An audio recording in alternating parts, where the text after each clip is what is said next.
Hi friends, how are you? First of all Telugu entrepreneurs channel వ్యూయర్స్కి welcome friends. ఈరోజు నేను చెప్పదలుచుకున్న topic jobs which AI can't replace friends. Okay, ప్రతి ఒక్కరూ AI వస్తే ఏదో అయిపోతుందని, ఏదో జరిగిపోతుందని అంటున్నారు. నాకు తెలిసినంత వరకు అదేమీ ఉండదని అనుకుంటున్నాను ఫ్రెండ్స్.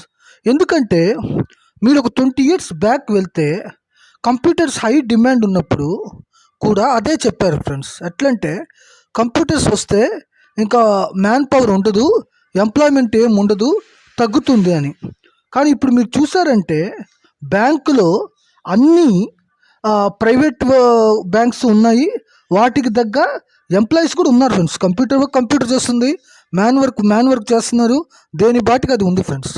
ఓకే, ఇప్పుడు చిన్న చిన్న జాబ్స్ నుంచి నాకు తెలిసినంత వరకు కొన్ని పెద్ద జాబ్స్ ఏఐ రీప్లేస్ చేయింది ఏందో చెప్తాను ఫ్రెండ్స్. మీరు అగ్రీ చేస్తే నాతో పాటు మీరు ఎస్ అని కామెంట్లో పింక్ చేయండి ఫ్రెండ్స్. ఓకే, ఫస్ట్ ఒక ప్లంబర్ తీసుకుందాం ఫ్రెండ్స్. ఒక ఉమ్మడి ఆస్తి ఉంది, దాంట్లో కొన్ని ఫ్యామిలీస్ నివసిస్తూ ఉంది. కొలాయి కనెక్షన్ మాత్రం ఎవరికి వాళ్ళు సపరేటు, డ్రైనేజ్ మాత్రం అందరికీ కలిపి ఒకటే ఫ్రెండ్స్. సో దీనికి ఏ రిజల్యూషన్ ఎలా ఇస్తుంది, ఏం చెప్తే ఏకి అర్థమవుతుందో మీరే చెప్పాలి friends. Okay, second counselling friends. Okay, ఒక రోడ్డు మీద ఇద్దరు కొట్టుకుంటున్నారు ఫ్రెండ్స్, తప్పు నీది అంటే నీది అంటున్నారు. సో ఒక సోషల్ యాక్టివిస్ట్ వచ్చి ఇద్దరికి నచ్చ చెప్పి గొడవ క్లోజ్ చేసేసాడు ఫ్రెండ్స్. సో ఈ జాబు ఎంతవరకు చేయగలుగుతారో మీరే చెప్పాలి. Okay, next tailor friends. ఇప్పుడు టైలర్స్ తీసుకుంటే ఏఐ వచ్చి మన కొలతలు తీసుకుంటుందా? ఒక షర్టు ఎవరైనా ఒక మనిషి వచ్చి, లేకపోతే ఉమెన్ ఎవరైనా కావచ్చు, కరెక్ట్ కొలతలు తీసుకొని కుట్టడం బాగుంటుందా? ఏఐ వచ్చి తనకు నచ్చినట్టు కుడితే బాగుంటుందా?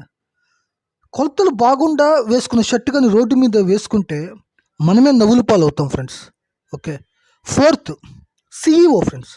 ఇప్పుడు ఫర్ ఎగ్జాంపుల్ ఒక కంపెనీ ఉంది, కంపెనీ రిజిస్ట్రేషన్ వచ్చింది, కంపెనీకి మార్కెటింగ్ లేదు, ప్రాఫిట్స్ లేదు. So CEOs, board members, board advisers అందరూ కూర్చొని దీన్ని ఎలా చేసుకుందామని ఆలోచిస్తున్నారు ఫ్రెండ్స్. దీన్ని ఏమైనా స్ట్రాటజీ ఇవ్వగలదా? మీరే చెప్పండి. Next fifth doctors friends. Okay, ఏఐకి మన బాడీ ఇచ్చి ఆపరేషన్ చేయమని చెప్తే ఒకవేళ ఒకటి బదులు ఇంకోటి కానీ చేస్తే మన ప్రాణానికే ప్రమాదం ఫ్రెండ్స్. దీనికి ఎవరు రెస్పాన్సిబుల్? ఇవన్నీ ఏఐ చేయగలుగుతుందంటే కొంచెం నాకు వివరణ ఇవ్వండి ఫ్రెండ్స్. ఓకే, అయితే ఇంకోటి, మనం ప్రజెంట్ జాబ్లో ఏదైతే ఉన్నామో దాన్ని కానీ అప్గ్రేడ్ కానీ అవ్వకపోతే మాత్రం మన మేనేజర్స్ కానీ మన సుపీరియర్స్ కానీ వెంటనే మనకు రీప్లేస్మెంట్ చూస్తారు ఫ్రెండ్స్. దీనికి మాత్రం ఏం సబ్స్టిట్యూట్ లేదు, ఏ రీప్లేస్మెంటు ఉండకుండా ఉంటుంది. అంటే ఎలా అంటే టక్కన వెతికేస్తారు మన రీప్లేస్మెంట్, మనం కానీ సరిగ్గా జాబ్ చేయకపోతే. So please do your job well friends. Okay, ఒకవేళ ఈ వీడియో ఏఐ గురించి మీకు ఏదైనా కొత్త ఇన్ఫర్మేషన్ తెలిసినా కామెంట్లో తెలియజేయండి friends. Okay friends, all the best. Next వీడియోతో నేను మళ్ళీ కలుస్తాను. అంతవరకు take care of health and take care of wealth friends. Thank you.